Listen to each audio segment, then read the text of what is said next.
Don't be an option, always be the priority in Hayes' Life's Stoic Me. Stop. Before you skip this video is not for everyone. This is only for the person who has spent years being loyal, patient, and understanding, and is secretly starting to resent it. You are not here because your life is falling apart. You are here because everything looks fine from the outside, and that is exactly what makes this so exhausting. Nobody sees the weight you carry. Nobody asks. And the one person who should notice doesn't. Here is what nobody will say to your face. You are not being loved. You are being used as a safe place while someone keeps their options open. And the most painful part is not the situation itself. It is that somewhere deep down, you already know this. You have known it for a while. You just needed someone to say it out loud. In the next 11 minutes, you are going to discover the exact psychological pattern that turned you from someone's priority into someone's backup plan, and the 12-step method drawn from a 2,000-year-old private journal to permanently reverse it. Not with affirmations, not with journaling prompts, with precision. 2,000 years ago, a man responsible for the lives of 70 million people, someone who was betrayed, dismissed, and emotionally abandoned by those closest to him, wrote a private journal he never intended anyone to read. His name was Marcus Aurelius. He was the most powerful person alive, and he was fighting the same battle you are fighting right now. What he discovered is not philosophy. It is an operating system for people who are done being treated as optional. You have already waited long enough. Pay attention. This changes today. The sovereign auditorium. Look honestly at the life you have built, and you will find something deeply uncomfortable sitting right at the center of it. Somewhere along the way, without signing any agreement, without even noticing the moment it happened, you handed the authority over your own worth to people who never earned that power. You gave them the pen and let them write the verdict on who you are. You did not do this consciously. It happened gradually, the way water erodes stone, slowly, invisibly, until one day you looked down and realized the ground beneath you has changed. With every achievement you downplayed because no one celebrated it, every need you silenced because you did not want to seem demanding, every time you accepted less than you deserved because keeping the peace felt safer than claiming your value, you were quietly surrendering your judgment to a board of directors made up entirely of other people's opinions. Marcus Aurelius writes in the Meditations, Book 4, "We must observe how quickly all things are forgotten, and the vastness of time that swallows everything. The people whose opinions you have been managing will be gone tomorrow, and with them, every verdict you allowed to define who you are." He understood something that took him years of pressure, loss, and betrayal to learn, that the only auditorium that matters is the one inside your own mind. You have been operating as a branch office, reporting every emotional decision upward to a headquarters located inside someone else's expectations. And that headquarters does not care about your dignity. It does not track your sacrifices or measure your loyalty. It only processes what you deliver and moves on to the next demand. Your character is the only thing no one can ever take from you. Everything else, approval, status, validation, is borrowed equipment the world can reclaim without warning. And while you have been busy managing how others see you, you have left the only real possession of your life completely unguarded. That ends now. We have identified the source of the exhaustion. Now let us confront the investment you are still pouring into a market that closed a long time ago. The sunk cost fallacy of the soul. You are trapped inside a psychological cage, and the lock on that cage has a precise name: sunk cost. It is the quiet, persistent voice that says you cannot walk away now because of everything you have already given, the years, the patience, the versions of yourself you sacrificed trying to be enough for someone who kept moving the standard just out of reach. You keep investing your most precious emotional capital, your time, your hope, your willingness to try again, into something that offers no return on your dignity. Not because it makes logical sense, but because you have already given so much that stopping feels like admitting those years meant nothing. And that admission feels unbearable. But here is the truth no one around you is saying clearly enough. The years you already gave are gone whether you stay or go. That is not a reason to stay. That is the definition of a sunk cost. Every new day you spend waiting for things to finally change is a day subtracted from the life you could still be building right now. Many people mistake this kind of loyalty for strength. They wear it like a badge of maturity. Look how long I have held on. Look how much I can endure. In reality, it is a quiet confession that a past which no longer serves you is still writing your present story. Endurance without direction is not strength. It is a slow drain. Seneca warns in On the Shortness of Life, Chapter 2. Life is long enough if it is well invested. But when it is wasted, it passes before we even know it was passing. You are not running out of time because you are aging. You are running out of time because you are spending it in the wrong place. It is time for a hostile liquidation. Stop treating the years you have already lost as a reason to lose more. The emotional energy you spend waiting for someone to finally recognize your worth is not an asset, it is a liability. Write it down to 0, close that account, and redirect every resource you have left towards something that actually grows. Now that we have settled the debt with the past, it is time to secure the borders of your mind. The imperial sanction of silence. Your attention is the most valuable thing you own, not your money, not your time in the abstract. Your focused, deliberate attention, the kind that says, I see you, I am here, you matter to me. That is the rarest currency in existence. And right now, you are distributing it freely to someone who cashes it in without ever asking where it comes from. This is not a minor oversight. This is a direct violation of your sovereignty. And it has been happening so gradually, in such small daily surrenders, that you stopped recognizing the total cost. You became available. Then reliably available, then always available. And somewhere in that progression, you stopped being a person they pursued and became a person they assumed. The moment has come to impose an imperial sanction of silence, not as punishment, not as a strategy to make someone miss you, but as a fundamental act of reclaiming what belongs to you. You are cutting the emotional supply lines that allow someone else's inconsistency to walk into your peace uninvited every single time they decide they need you. You gave them a key to your inner world. Today, you change the lock. Not with anger, not with a speech, not with an ultimatum, simply by withdrawing the unlimited access you never should have granted in the first place. Epictetus teaches in the Discourses, Book 2, Chapter 2, if you want to be free. Do not desire anything that is in the power of others, or you will inevitably be a slave. Every time you check your phone hoping for a different response, every time you replay a conversation looking for a sign that you still matter, you are handing your freedom to someone who may not even be thinking about you. Silence is not emptiness. Silence is the sound of a person who no longer needs outside confirmation to feel whole. When you stop reacting to every signal from someone who has not earned that power over you, you are not closing off. You are finally, fully opening to yourself. You are not losing a connection. You are reclaiming the territory that was always yours, the architecture of strategic absence. You are making yourself smaller, and it is happening one act of over-availability at a time. It does not announce itself. It does not arrive as a single dramatic moment of self-betrayal. It builds quietly in the accumulated pattern of always responding first, always adjusting your schedule, always being the one who shows up fully while the other shows up halfway, or not at all. Every time you reply immediately to someone who takes hours to get back to you, you are teaching them something. Every time you rearrange your plans around someone who has never once rearranged theirs for you, you are setting a price for your presence, and that price is 0. Every time you make yourself completely available to someone who treats your availability as a given rather than a gift, you are erasing the natural gravity that makes a person worth pursuing. Strategic absence is not coldness. It is not a manipulation tactic designed to make someone panic and finally pay attention. It is simply the natural behavior of someone who has a full life, a life with direction, standards, and enough self-respect to understand that their time is not a renewable resource to be handed out without thought. Epictetus writes in the Enchiridion, Chapter 29, "We cannot be many things at once. We must choose, philosopher or common, focused on what is internal or what is external."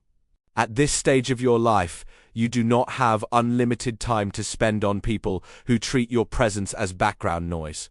Every hour given to someone who does not value it is an hour that cannot go towards something that does. When your sense of purpose becomes strong enough and your self-respect solid enough, someone else's inconsistency stops being a crisis. It becomes information, clear, useful information that tells you exactly how much space that person deserves in your world. You stop shrinking to fit into someone else's convenience. You start expanding into the full size of who you actually are.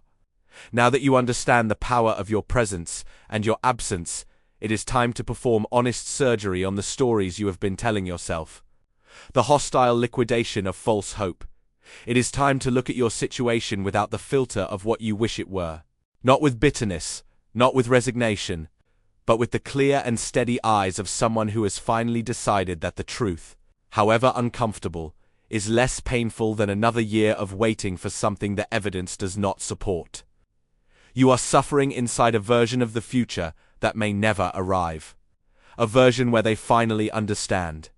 Where they finally show up the way you needed them to. Where everything you invested is validated by a change that proves it was worth it. And while you live inside that imagined future, your actual life, the one happening right now, goes on without your full presence. The real fear, the one beneath all the smaller fears, is this.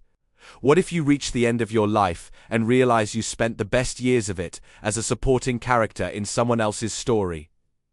Waiting in the wings while they figured out whether you were worth the starring role. That fear is not irrational. It is your clearest signal yet. And it is time to listen to it. Hope is not a virtue when it is disconnected from evidence. Hope attached to reality is wisdom. Hope used as an excuse to ignore what is directly in front of you is a trap, and it is one you built yourself, with the best intentions, out of love that deserved better. Seneca teaches in On Anger, Book 2, we often suffer more from our suspicions than from reality. But the remedy is not to suppress the suspicion. The remedy is to demand clear proof before you surrender your peace to a possibility that exists only in your imagination. Liquidating false hope does not mean giving up on love. It means choosing the truth over a comfortable story. It means deciding that the years you still have ahead are too valuable to be spent as the person who always believed. Always waited. Always gave more. You stop being a passive spectator of someone else's potential and you become the active, sovereign author of your own life. The cartography of internal value. You need to draw the map of your own worth and decide, clearly and deliberately, what has permission to enter your territory and what does not. Not as an emotional exercise, as a permanent policy. A standard that does not move depending on who is in the room or how much you want them to stay. For too long you have lived like an open city, no gates, no guards. Any judgment could walk in without knocking, set up temporary residence, and leave damage behind when it departed. A dismissive comment during dinner. A plan cancelled with no real explanation. A silence that stretched 3 days longer than it should have. Each one left a mark, not because you were fragile, but because you had no walls. Only open roads leading directly to your sense of self. Marcus Aurelius writes in the Meditations, Book 6, the best defense is to not resemble the one who caused the injustice. Your dignity must remain intact, not reacting to every provocation, not absorbing every slight as a statement about your worth, not bending your values to accommodate someone who has not demonstrated they deserve the access they have been given. When you allow someone else's attention or inattention to determine your value, you are outsourcing your self-worth to someone with no investment in getting it right. They are not trying to damage you. They are simply operating at their own level, serving their own needs, moving at their own pace. The damage happens because you placed your sense of value directly in their path. At this point in your life, you do not need more people. You need clearer standards. You do not need more approval. You need the unshakable internal certainty that your worth was never something to be granted by another person. It was always something you either claim or surrender. You are done surrendering it. From this point forward, the terms are yours, the scarcity of the sovereign. A person who truly knows their worth is never permanently available to someone who has not demonstrated they deserve access. This is not arrogance. It is not a performance of indifference. It is the natural behavior of someone who has stopped treating their own time and presence as commodities to be given away in hopes of being chosen. You have lived through enough to understand, in a way that number 25-year-old can, that time is not abstract. It is the actual substance of your life. Every hour is a piece of something that cannot be recovered. When you give it away without discernment, when you extend your availability to someone who has not earned it, you are not being generous. You are being careless with the one resource you cannot replace. A ruler does not rearrange their kingdom to accommodate someone who has not shown up. They do not lower their standard to make an unworthy pursuit more comfortable. They hold their position, maintain their gravity, and allow the quality of their character to do what frantic availability never could: draw in the people who are genuinely capable of meeting them at their level. Epictetus teaches in the Enchiridion, chapter 15, "Behave in life as you would at a banquet. If a dish has not yet reached you, do not reach for it anxiously. Wait for it to arrive at the proper time. And if it does not come your way, do not grasp for it." Those who approach life this way become worthy of the highest table. Your presence is the prize. Not the price you pay in availability, adjustment, and self-erasure in hopes that someone will finally decide you are worth keeping. Every hour you spend in pursuit of someone who is not pursuing you is an hour subtracted from the life that is waiting for you to fully inhabit it. By reclaiming the scarcity of your attention and your time, you stop being an option someone returns to out of convenience, and you become someone worth the deliberate choice. The pattern of the unbound heart. You need to arrive at a place, not an emotional performance, but an actual internal position where someone else's coldness, silence, or inconsistency does not have the power to rewrite how you feel about yourself. Where their bad day does not become your crisis. Where their distance does not become your evidence of unworthiness. Where their absence does not become a verdict on your value. This is not about becoming hard. It is not about shutting down your capacity to feel or care. It is about becoming so grounded in your own sense of self that external turbulence, even from people you love, does not reach the foundation. There is a profound difference between someone who feels nothing and someone who is no longer destroyed by things outside their control. You are building toward the second. Marcus Aurelius writes in the Meditations, Book 9, "Things remain outside, motionless, knowing nothing about themselves." It is your own power of judgment that adds the narrative of pain. The late reply is a fact. Your interpretation that it means you do not matter, that you were never enough, that you should have known better. That is the story your mind builds on top of the fact, and you have the power to stop building it. Someone's indifference is not a mirror. It does not reflect who you are. It reflects where they are, their capacity at this moment, their priorities, their own unresolved story. Carrying their limitations as evidence of your own is one of the most expensive mistakes a person can make, and you have been making it long enough. At this stage of life, you have earned the right to stop internalizing other people's emotional unavailability as personal failure. The world can be careless. People can be distracted, self-absorbed, or simply incapable of the depth you offer. None of that enters your inner citadel unless you hold the gate open yourself. Close it. What you discover on the other side is that your peace was never actually in their hands. It was always, entirely, yours. The silent protest of Stoic excellence. Stop performing for an audience that is not paying attention. Stop calibrating your behavior around what might finally make someone notice, stay, or choose you with the certainty you deserve. That performance has a cost you have been paying for years, and the return has never been proportionate to the investment.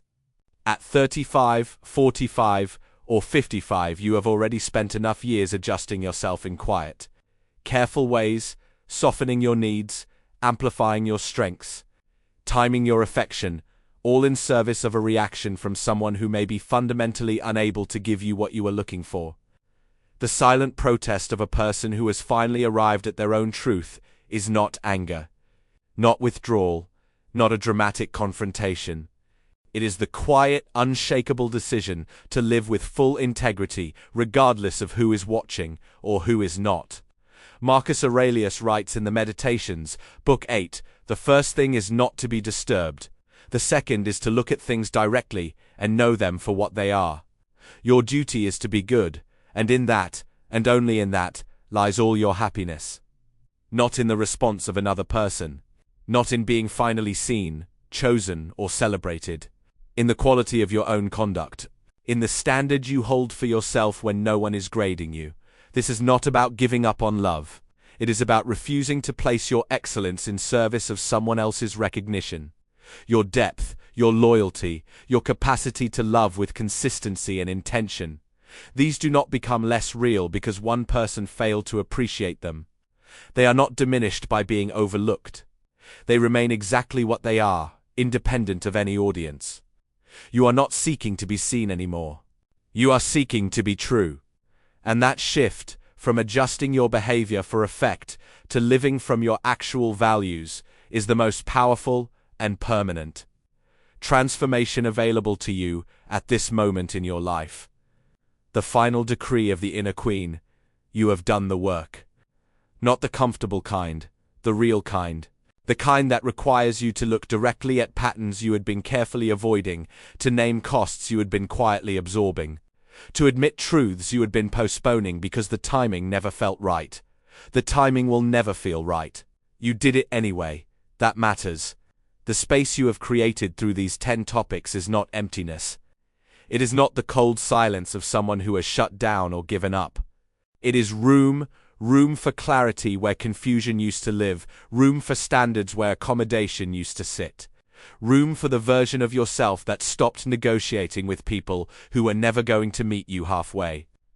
Marcus Aurelius writes in the Meditations, Book 8, the mind free from passions is a citadel. A person has nothing stronger to take refuge in, and from which they remain forever unconquerable. That citadel is not built from circumstances. It is not the result of finally being chosen, finally being treated well, or finally having someone show up the way you needed. It is built from the inside, brick by brick, decision by decision, standard by standard. At this point in your life, you are not starting over. You are starting correctly, with the full weight of everything you have learned, everything you have survived, and the hard-won knowledge of exactly what you will and will not accept. That is not a small thing. Most people never arrive here. You have issue your final decree today. You will never again place your dignity in the hands of someone who has not demonstrated they know how to hold it. You will never again mistake availability for love, endurance for loyalty, or silence for peace. Your life is not a reaction to how others treat you. It is the direct expression of the standard you have decided to live by. The noise will continue. Some people will not change. The world will keep moving at its own careless pace. None of that reaches you now because you have built something that cannot be taken, an inner standard so clear, so grounded, and so entirely yours that nothing beneath it can enter. You are not someone's option. You never were.